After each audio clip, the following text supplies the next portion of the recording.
very excited about special things that are happening around town. There's special things that are going to be happening coming up like March 20th through April 12th because the Asian Pop-Up Cinema Chicago presents its 20th edition of the festival, which fosters an appreciation of a diverse range of Asian cultures through film. And joining us now is founder and executive director Sophia Wong Boccio. Sophia, welcome to the show.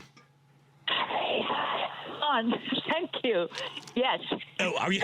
Well, thank you for having me. Sorry. No. Thank you so much for taking time out to join us. Now, you come from like a movie industry family. What was the inspiration for Asian Pop-Up Cinema Chicago? 10 years ago, I saw there was a void of Asian film being shown theatrically. I mean, 10 years after 10 years now, the whole scene has changed. We do see a lot more on streaming, on everything. But I feel that people also a little bit streaming fatigue now with so many things streaming. So having Asian Pop-Up Cinema continuing with our in-cinema program showing works from Asia is still very important to me. Yeah. 100%, and I'm with you right there on the whole streaming fatigue. I'm like, you know what? I want to go to a theater. I want to go and see a movie on a big screen the way a director intended it. You know, and that's what's so wonderful. So so you were saying that the scene has changed, is changing. What have been some of the most notable changes that you've noticed over the past years?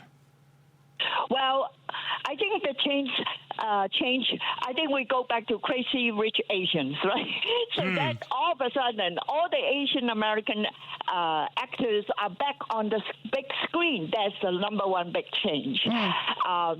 And then after that, gradually we're seeing more. We're also seeing a lot more Asian film being recognized in the International Film Festival, the big one, at the Cannes, at the Berlin, at the Venice Film Festival. And not to forget, Parasite, this South Korean film. Blow off everybody, including our Oscar. Yes.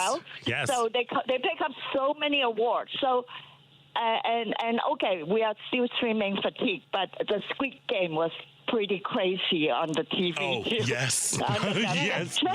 Yes. It became between Squid Games and Parasite, and actually and then Aquafina. What was the movie she was in with the grandmother who was sick? I can't think of it. That was a one. That's a wonderful film. That's another wonderful one. I'll look it up. Well, Tanya, get on that research department going on. No, but between Squid Games and Parasite, and also like all of his work, like Snowpiercer, and I just became like, I'm obsessed with South Korean cinema. So what is going to be what are some of the festival showcases and that's coming up for the Asian Pop-Up Cinema Chicago, which is going to be running here from March 20th through April 12th? Well, we are now, one thing really I changed, I'm not going for quantity. I'm going for quality. Yes, thank you. Bigger means anything. Showing very unique films, one-of-a-kind film that probably never got noticed is my goal. And so this time we're showing about 33 feature lengths and 16 shorts. And the feature-length films are coming from mainland China, from Taiwan, from Hong Kong, Japan, South Korea, Thailand, Malaysia, Vietnam, Cambodia, and I even show a very beautiful animation made by a French-Belgium director, but talking about a very young girl growing up in Japan, and her bond with the nanny that took care of her when she was 3-4 years old. So it's a lovely childhood memory. That's and wonderful. This time I also, oh sorry, can I continue? Yes, please. I'm so excited to got on your station to talk something. And we also include quite a very significant LGBTQ plus films. They are coming from Singapore, Japan, and South Korea, and Thailand. And they are very good movies. They are all very, how do I say, covering the common humanities, whatever your choices are, all these movies will strike, will move you. They're talking, and it's so wonderfully acted. So 3 out of them, 1 North American premiere and 2 U.S. premiere. So I think I'm doing a pretty good job about picking the film. I would say so. And I also just want to say thank you for going for quality over quantity. Because look, I've gone to my share of film festivals, and some of it I'm like, really? So I love the fact that you are thoughtfully curating this festival to really showcase the best of Asian cinema.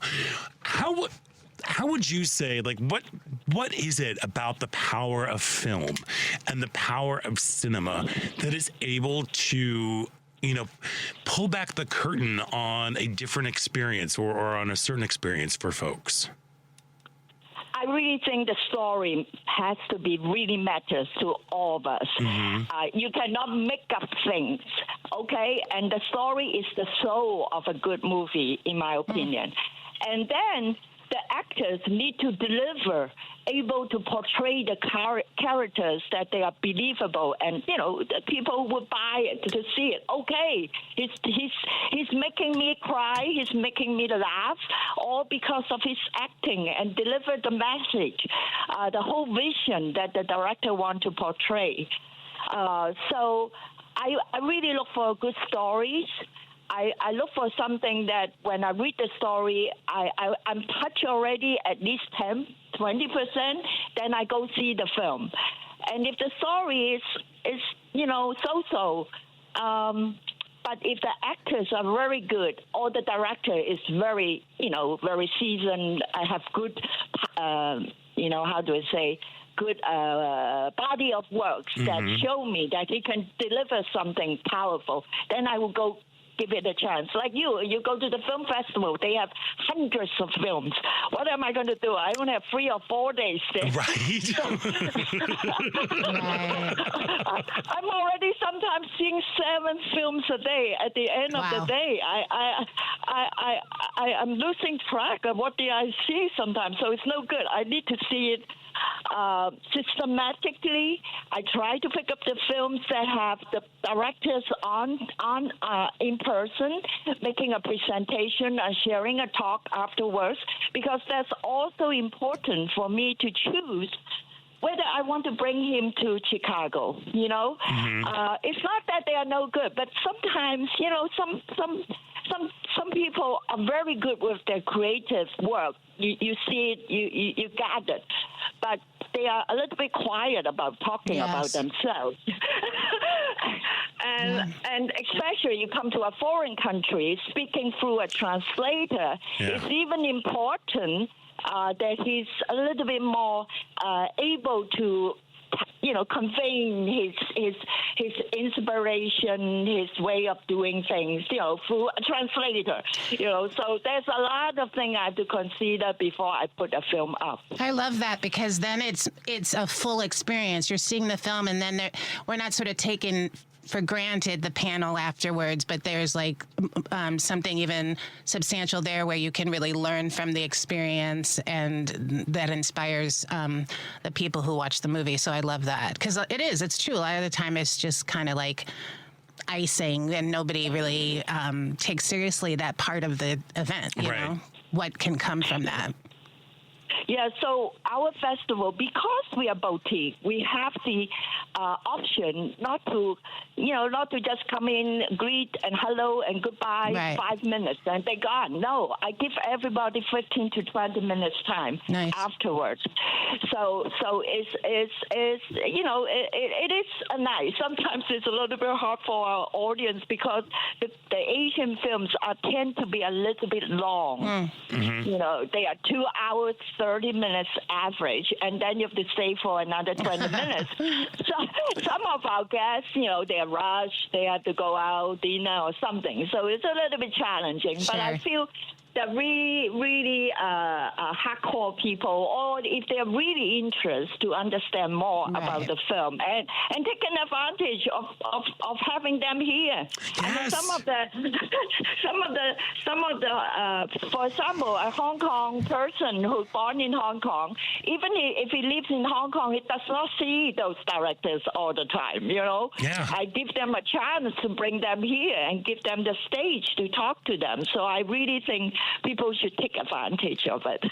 Yeah, 100%. Look, again, because of Squid Games, because of Parasite, because of Snowpiercer, because of so many things, I'm like Crouching Tiger, Hidden Dragon, like all of these movies, I'm like, I'm slightly obsessed, and I will gladly sit for 2.5 hours. And if you have somebody who has created this film, who is going to be there and sharing, giving some insights behind their process or behind how the creation of it, I'm like definitely in, because and one of the best things about art, in my opinion, is that art reflects life, and it also, when you are able to view somebody's story that might be different than yours, but you still find, as you were saying, there's something in each movie that the audiences need to relate to in order to be picked for the Asian Pop-Up Cinema Chicago, that if you can understand the character, that is how you create empathy, and that is how you create change in our world. And it's there, and only art can do that, I think, at times. Exactly. I just feel that we all have a book on top of our head, discovering our life and what we want to do, visions and dreams and everything. But everybody is a little bit different. But at the end, we are all living under one sky. Yeah. Yeah. One heaven. We should be able to resonate with each other. I also primarily choosing mostly contemporary films, modern, today's society. Yeah. What's happening now? What's happening yesterday? And some of the filmmakers are visionary. They give us some sci-fi vision about what they think about the future. So that's also very interesting to show. And it is a little bit trendy sometimes, all this time travel thing. But it's a genre that, even though it's commercial, is still artistically made and make it interesting, and also get people to start thinking about it. Oh, this could be something just around the corner. Next year might happen. The technology is so fast. So yes. I think all in all should be a good mix of what I call a wide spectrum of everything that I hope everybody can pick and find something they love to and share their precious time with us in the cinema. Yeah, see, this is why we are so lucky to live in a city like Chicago, where we have all of these we have access to these opportunities thanks to visionaries like you, Sophia. Oh, thank you. If you haven't been to a film festival, go. If you have not explored the world of Asian cinema, you really need to go because it will be life-changing. So the Asian Pop-Up Cinema Chicago, it runs March 20th through April 12th at AMC New City. For the full schedule and to find out who their special guests, all the special showcases, go to asianpopupcinema.org. Sophia, Wong, Boccio, thank you so much for your time today, and thank you for broadening our horizons here in Chicago and beyond. Thank you, Scott, and thank you, Tanya. And it's very nice talking to you, and thank you for giving me this opportunity through your station.